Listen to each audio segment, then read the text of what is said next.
So the Logitech G303 and the Shroud collab has been released, and I think by far the most interesting thing about this mouse is going to be the shape.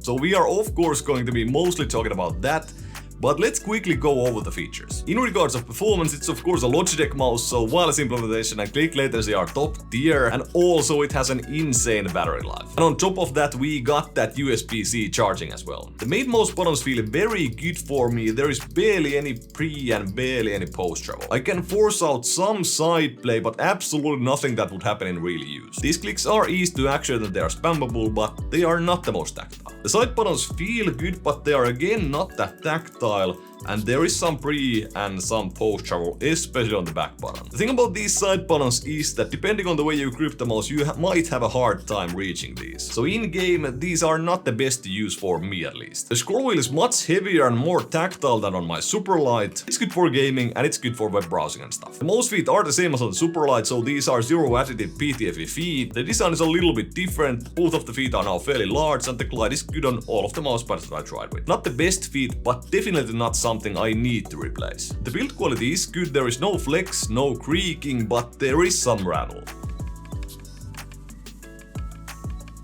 And that is coming from the scroll wheel. There is this one weird thing with the mouse that when I land it on my desk, the shell vibrates. So I flick right, I lift the mouse, readjust and land it on my desk and I can feel the vibration. Not sure if this happens in all the units, but I at least have this happening in 2. And that is quite irritating, but it's not something that ruins my in-game performance whatsoever. Initially I did not even realize it, but once I felt that, it started to kind of trigger me in-game as well. Anyway, in regards of the features and the quality, the mouse is top tier for sure, so let's move on to shape. Logitech did decide to make some changes to the Shroud edition compared to the OG one. Sadly, I do not have the original one right here, but looking at the dimensions, these do seem significant. And some people will not like the fact that they did make it larger. It's likely fairly well known to most of you guys that this shape is mostly designed for claw. It has this diamond kind of shape and the sides are very slanted, so they are wider on the top than on the bottom. That makes the mouse very easy to lift. The diamond back of the mouse and the very aggressive hump means that it's very easy to drive the mouse towards the middle of your palm. And there won't be that much contact with the sides of your palm and the mouse. But the thing is that you can't really drive the mouse towards the bottom of your palm. The hump is just super aggressive and it's not comfortable at all to try and lay your palm on top of the mouse. This limits the things that you can do with this shape, and for example, I can't grip it at all the way I would want to. The G303 does lock you into that claw grip style, but you can still pull off some hybrid claws. For example, a hybrid between palm and claw, but you won't have any contact with the bottom of your palm and the mouse. And then you can have a hybrid more towards that fingertip style, and with this you have very limited amount of palm contact. I can actually also fingertip the Shroud mouse quite comfortably as well, especially when I grip the mouse near the sharp edges, but I still lack some control. What feels more controlled than a standard fingertip is more like a pincer claw fingertip claw hybrid or something. I'm gripping the mouse near the widest part and where the edges are,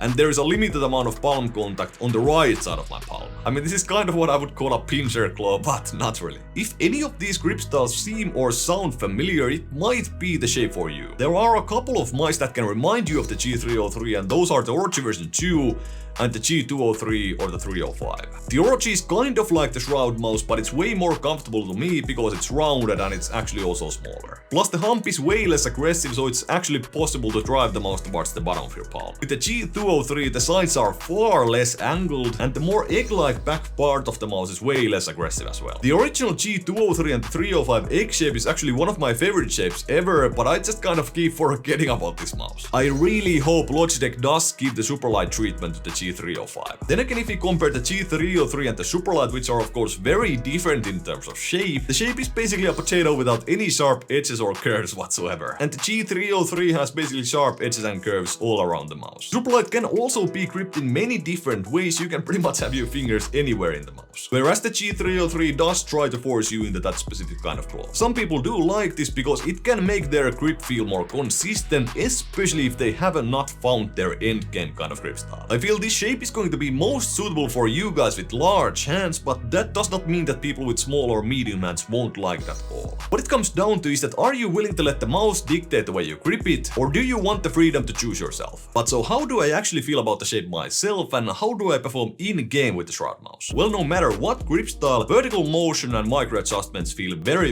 natural with the shape. The reason vertical motion feels so good is because my thumb, my pinky and my ring finger rarely touch the mousepad at all. Basically, they are not creating any friction whatsoever with the mousepad. My palm then again is touching the mousepad, but only a little bit on the right side of my palm. Tracking feels also very natural, but it's not quite as smooth and precise as with other shapes. But in Apex, I did not notice a massive difference in terms of aim. Now, when we start to talk about precision, this is where issues started with me. In CS, I can hit some nice medium range one taps, but long range flicks are something that I did not really hit whatsoever. And here is a long and detailed explanation why I think that is. What I've realized over the past few months, and even more so after I started using the G303, is that I want most of my fingers to be in close proximity to each other when I grip a mouse. And the best case scenario is that I have them near the front of the mouse. It has the same kind of base idea that the Rocket Jump Ninja pen idea had. I think he mentioned that when you hold a pen in your hand, you're the most accurate with your writing when you grip the pen as low as possible, which of course makes a lot of sense. The low profile of the front of the mouse does not seem to be as important for me, but it's just a matter of fact that can I bring my thumb near the rest of my fingers? And that's pretty much impossible with the G303. With almost all the grip styles, there seems to be quite a massive difference between my thumb and my index finger. Even if I try to rest my palm on top of the mouse uncomfortably,